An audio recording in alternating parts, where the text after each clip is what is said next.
Chapter 13. Next morning I rose with the dawn, and having dressed myself and stood half an hour, my elbow leaning on the chest of drawers, considering what means I should adopt to restore my spirits, fagged with sleeplessness, to their ordinary tone, for I had no intention of getting up a scene with Monsieur Pelet, reproaching him with perfidy, sending him a challenge, or performing other gambados of the sort. I hit at last on the expedient of walking out in the cool morning to a neighboring establishment of baths, and treat myself to a bracing plunge. The remedy produced the desired effect. I came back at 7 o'clock, steadied and invigorated, and was able to greet Monsieur Pelet when he entered to breakfast, with an unchanged and tranquil countenance. Even a cordial offering of the hand and the flattering appellation of my son, produced in that caressing tone with which Monsieur had, of late days especially, been accustomed to address me, did not elicit any external sign of the feeling which, though subdued, still glowed in my heart. Not that I nursed vengeance, no, but the sense of insult and treachery lived in me like a kindling, though as yet smothered coal. God knows I am not by nature vindictive.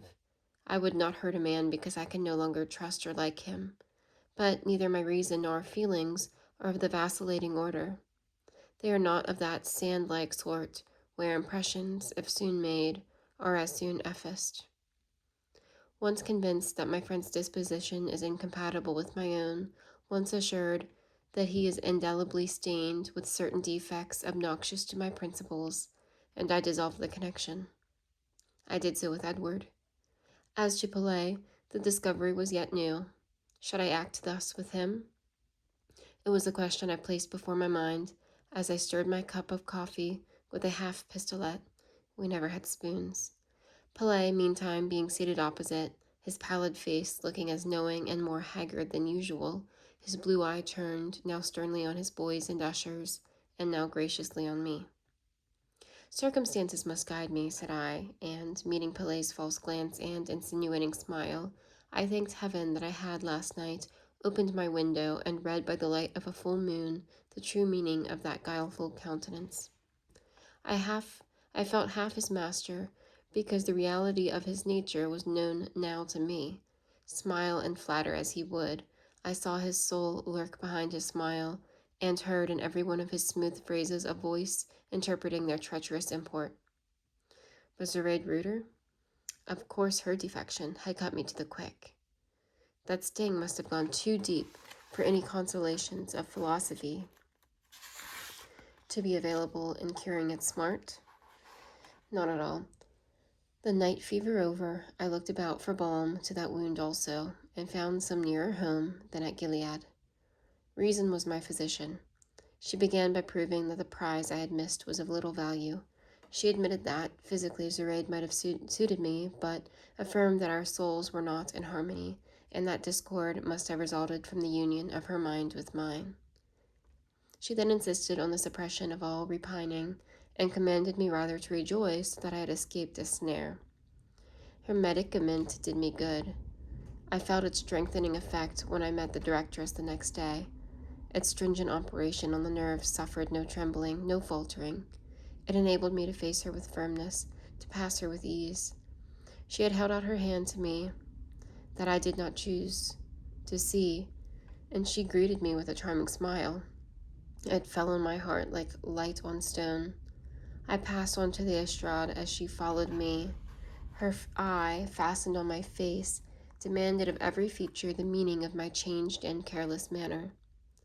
I will give her an answer, thought I, and, meeting her gaze full, arresting, fixing her glance, I shot into her eyes from my own a look where there was no respect, no love, no tenderness, no gallantry, where the strictest analysis could detect nothing but scorn, hardihood, irony. I made her bear it and feel it. Her steady countenance did not change, but her color rose, and she approached me as if fascinated. She stepped onto the estrade and stood close by my side. She had nothing to say.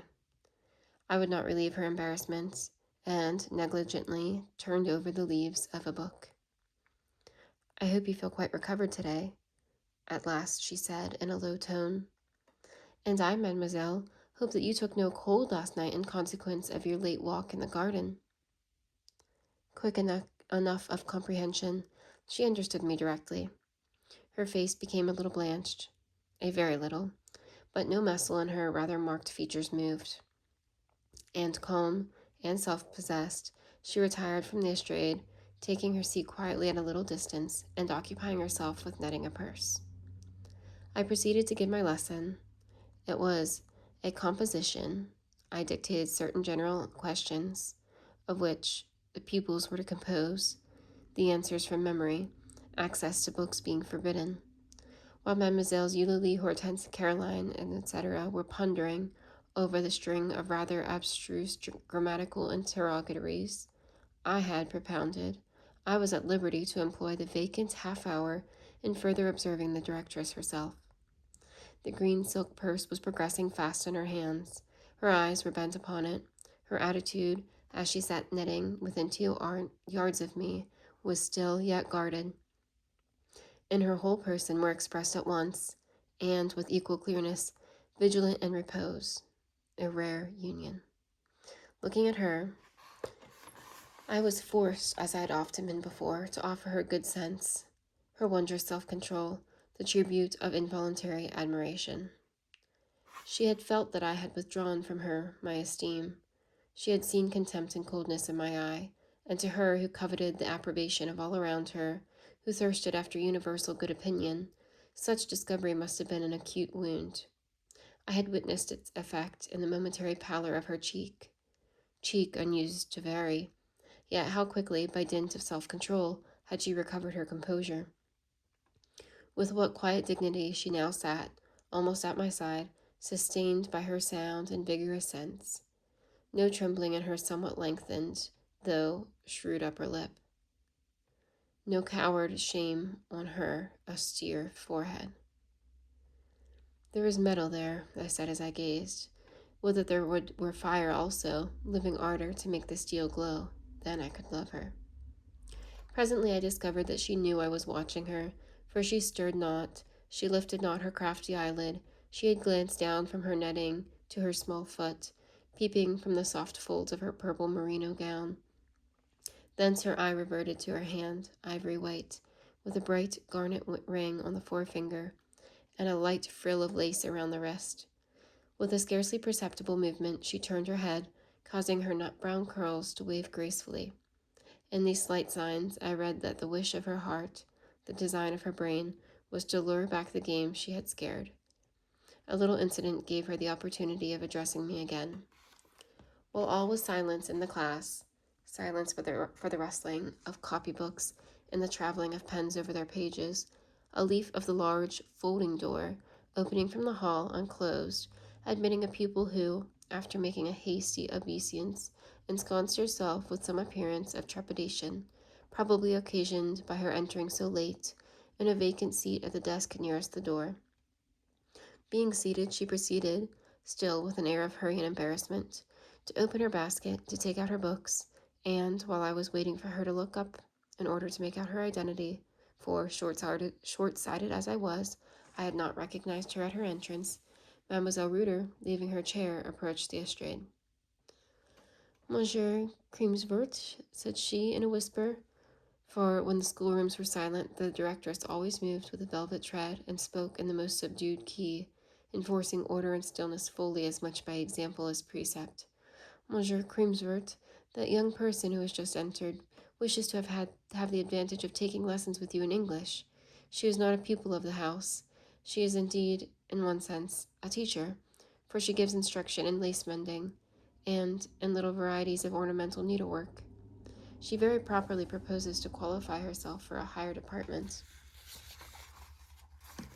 of education and has asked permission to attend your lessons in order to perfect her knowledge of English, in which language she has, I believe, already made some progress. Of course, it is my wish to aid her in an effort so praiseworthy. Will you permit her, then, to benefit by your instruction?" "N'est-ce pas, monsieur?" And Mademoiselle Reuter's eyes were raised to mine with a look at once naive, benign, and beseeching. I replied, "Of course," very laconically, almost abruptly. "Another word," she said, with softness. "Mademoiselle Henry has not received a regular education. Perhaps her natural talents are not of the highest order, but I can assure you of the excellence of her intentions, and even of the amiability of her disposition. Monsieur will then, I am sure, have the goodness to be considerate with her at first, and not expose her backwardness, her inevitable deficiencies, before the young ladies, who, in a sense, are her pupils.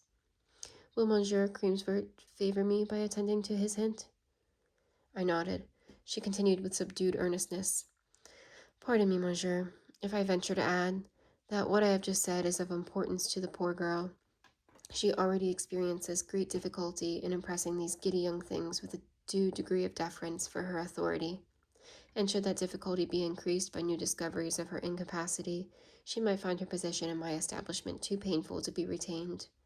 A circumstance I should much regret for her sake, as she can ill afford to lose the profits of her occupation here."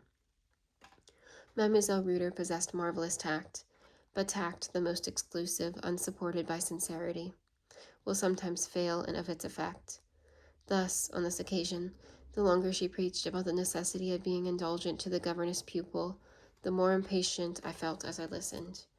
I discerned so clearly that while her professed motive was a wish to aid the doll, though well-meaning Mademoiselle Henry, her real one was no other than a design to impress me with an idea of her own exalted goodness and tender considerateness. So, having hastily nodded assent to her remarks, I obviated their renewal by suddenly demanding the compositions in a sharp accent, and stepping from the estrade, I proceeded to collect them. As I passed the governess pupil, I said to her, "You have come in too late to receive a lesson today. Try to be more punctual next time." I was behind her, and could not read in her face the effect of my not very civil speech. Probably I should not have troubled myself to do so, had I been full in front, but I observed that she immediately began to slip her books into her basket again, and presently, after I had returned to the estrade, while I was arranging the mass of compositions, I heard the folding door again open and close, and, on looking up, I perceived that her place vacant. I thought to myself, she would consider her first attempt at taking a lesson in English something of a failure, and I wondered whether she had departed in the sulks, or whether stupidity had induced her to take my words too literally, or, finally, whether my irritable tone had wounded her feelings. The last notion I dismissed almost as soon as I had conceived it, for, not having seen any appearance of sensitiveness in any human face since my arrival in Belgium, I had begun to regard it almost as a fabulous quality. Whether her physiognomy announced it, I could not tell, for her speedy exit had allowed me no time to ascertain the circumstance. I had indeed, on 2 or 3 previous occasions, caught a passing view of her, as I believe I have mentioned before, but I had never stopped to scrutinize either her face or person, and had but the most vague idea of her general appearance. Just as I had finished rolling up my compositions, the 4 o'clock bell rang. With my accustomed alertness in obeying that signal, I grasped my hat and evacuated the premises.